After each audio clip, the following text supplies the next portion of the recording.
Cristiana de Canelones, Izquierda Marcha.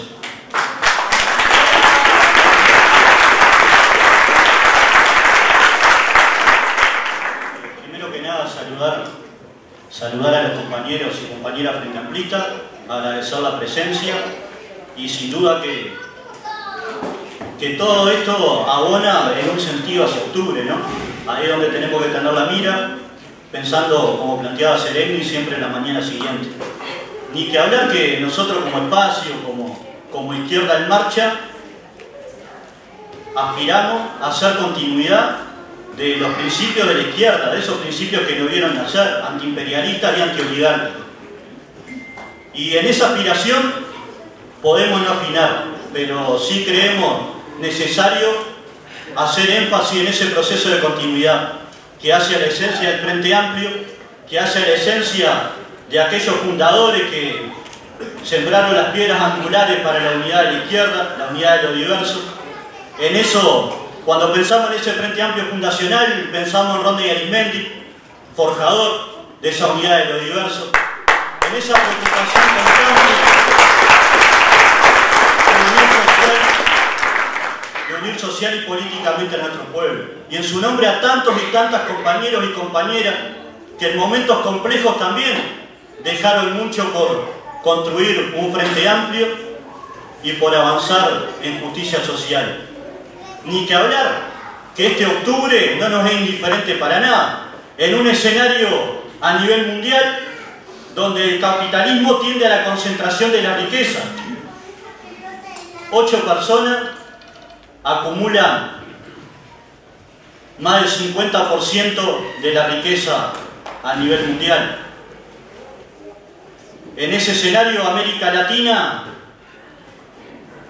por aquello del continente en ebullición, ¿no? Ahí es donde vemos que se da más clara la dialéctica revolución contra revolución, avance de los procesos progresistas de izquierda y embestida de las oligarquías nacionales contra esos procesos.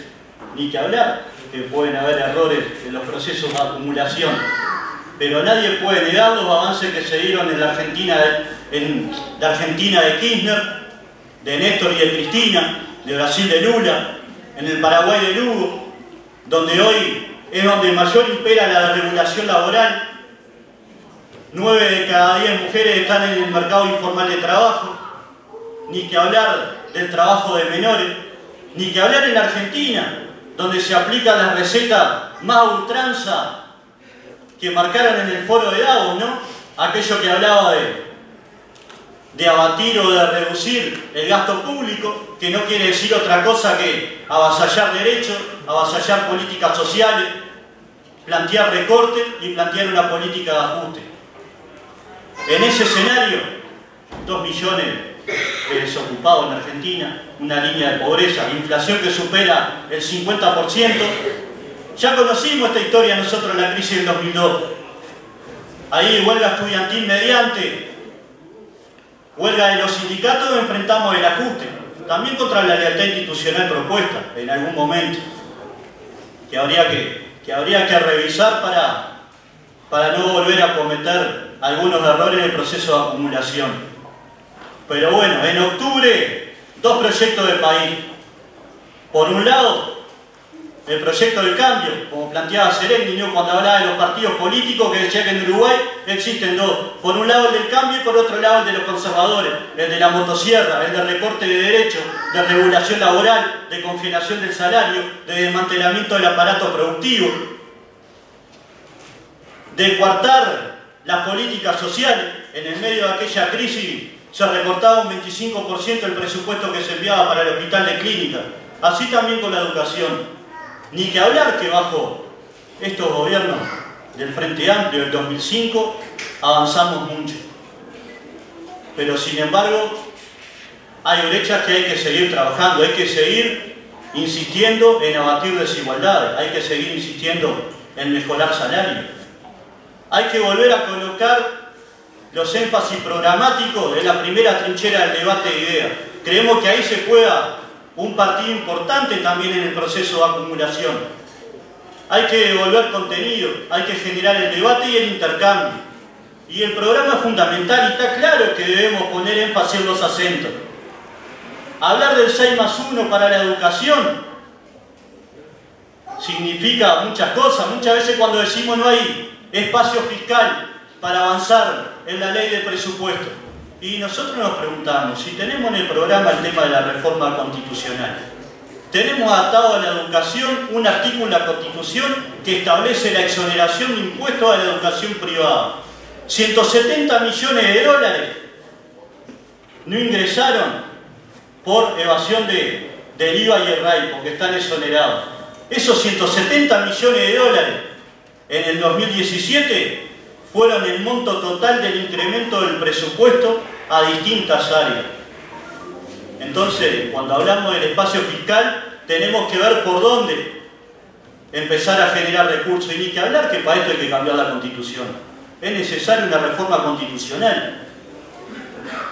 El tema del presupuesto educativo para nosotros es fundamental. Y hay brecha. En el propio programa del Frente Amplio se establece que el gasto por estudiante por año en ANEP, en la educación pública, ¿no?, es de 2.536 dólares. Mientras que la educación privada se duplica. Y en los liceos de élite y colegios de élite se llega a cuatriplicar la inversión. Y ahí tenemos un problema fundamental que hay que darle perspectiva. Y salimos de octubre y tenemos la ley presupuestal. Y no nos es indiferente si es con un gobierno del Frente Amplio o con un gobierno del Partido Nacional. Claro que no, en eso se nos va la vida para seguir avanzando en determinadas cuestiones. Vivienda, ni que hablar, tema importante. Cómo nosotros pensamos una política de vivienda que a la vez sea integradora de los barrios, que genere los realojos a lo largo y ancho de la periferia de Montevideo y Canelones.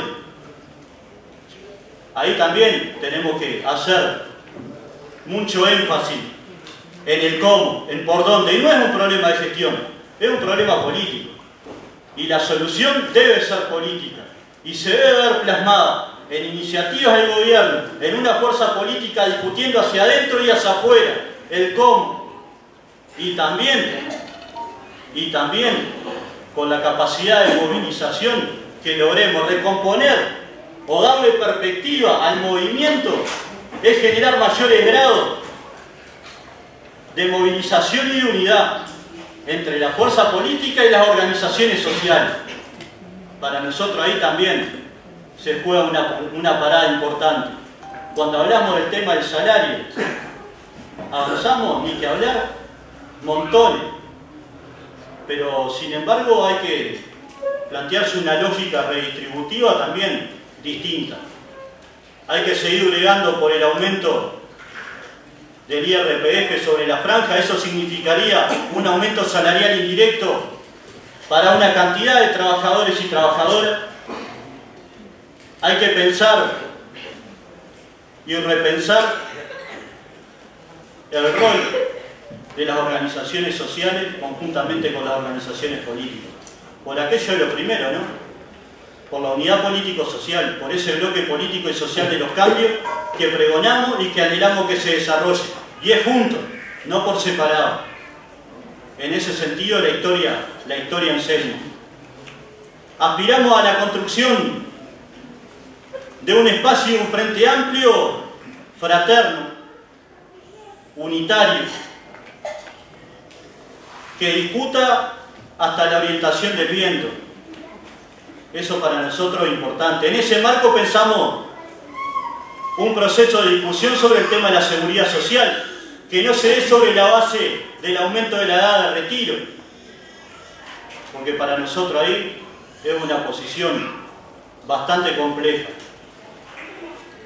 Y para eso tiene que discutir la fuerza política. No basta los anuncios descolgados por la prensa, se tienen que respetar los ámbitos orgánicos. Y en ese sentido apostamos al fortalecimiento del Frente Amplio, apostamos al fortalecimiento del espacio 205, de todas las organizaciones políticas que integran el Frente Amplio.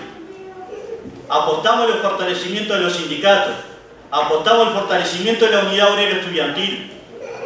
Para todo eso hay un octubre y hay una mañana siguiente, fortalecido, caminando juntos. Y ni que hablar, compañero, como decía Neruda, la primavera es inexorable. Habrá cuarto gobierno del Frente Amplio y seguiremos en eso, militando por la alegría. Salud, agradecer nuevamente.